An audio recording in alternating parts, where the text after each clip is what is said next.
Santo CEO Nathaniel Brown took to the stage today to praise Interpol and Tarvis security services for thwarting what could have been a major terror attack during his Safe Harbor convention last week.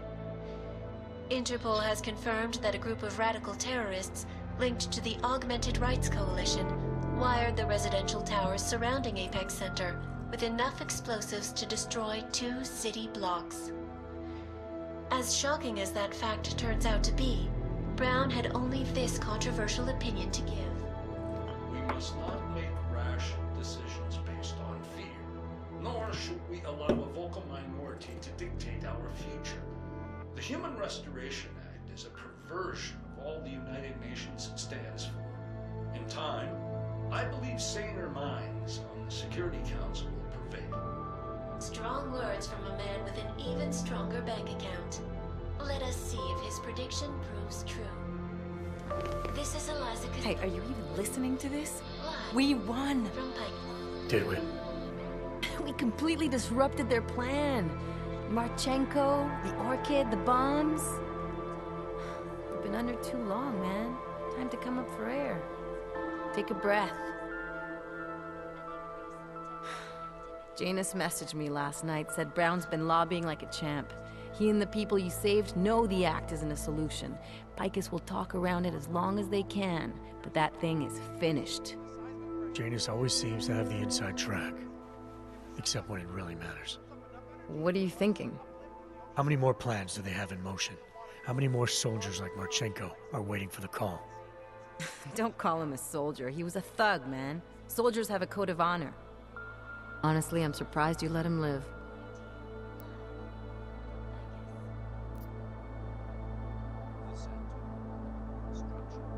Marchenko knows things. Put him in a cell and might convince him to talk. Put him in the morgue, we get nothing. Let's hope his bosses aren't as smart as you are. Regardless, we want the men behind him. Behind the Human Restoration Act. The ones still out there in the shadows. It's time for me to start pulling them into the light. Well, now we got names. Manderley and Page. The collective won't stop until we bring these guys down. Yeah? Well, there's one more name I want to put a face to. Janus. So that's what you've been chewing on. Look, I'll try, Adam, but I already told you he doesn't like meetings that aren't on his terms. Then give him a choice. Either he sets up a meeting, face to face, or I find him myself. I think it's high time we met the man behind the mask, Alex. Don't you? Criminals may have achieved the impossible in Prague last week. A break-in at the most secure data archiving facility in the world. According to rumors circulating the internet, forensic computer experts were invited to examine the Palisade Property Bank's lava wall defenses after one of its account holders reported an unusual data retrieval delay. No word yet on which account holder filed the report, or what information, if any, was accessed.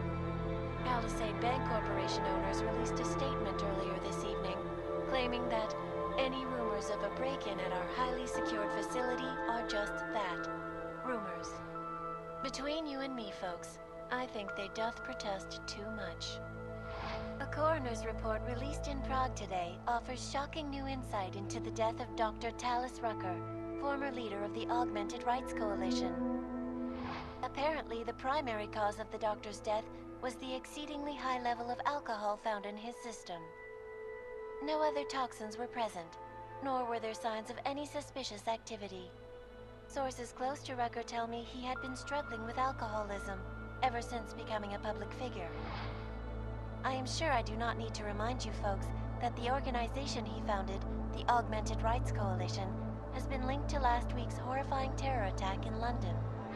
Augmented terrorist Viktor Marchenko, whom law enforcement officials describe as being instrumental in the planning and execution of devastating violence in London last week, is being moved to a secure facility for questioning.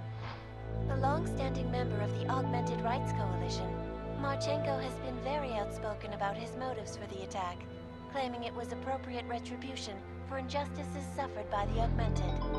I do not know about you folks, but there is only one question I really want the answer to right now. When will the United Nations pass the Human Restoration Act, so that dangerous killers like Marchenko can no longer terrorize us. It seems not so long ago that Dr. Talis Rucker was on this very program, trying to convince all of us that his Augmented Rights Coalition was a non-violent organization. Today, of course, we are all a little bit wiser. It did not take long for ARC to reveal its true colors once Dr. Rucker was dead. Since last week's attack, the United Nations has officially labeled ARC a terrorist organization. As we speak, brave state police officers in the Czech Republic are raiding ARC-controlled compounds inside the Udalek complex. Here is an example of the defiance they are encountering. This is where you have it all wrong. Wrong! ARC was framed. You people, you don't see, you don't realize that Viktor Marchenko was not ARC. He was trying to kill ARC, kill the cause. But he has failed. We are strong, we are innocent, and we will not be used as pawns by rich, scared men who want to make us less than human. I am sorry, young man, but methinks thou doth protest too much.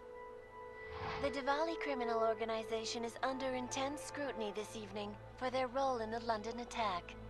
Evidence uncovered by Interpol indicates that high-ranking members of the chapter in Prague supplied weapons and logistical support to ARC terrorists. Among those being sought for questioning is Radic Nikoladze, leader of the Diwali's Prague chapter. Sources close to the man tell me, however, that Nikoladze has gone off the grid, and it is unlikely he will ever be found. An indication of guilt, perhaps?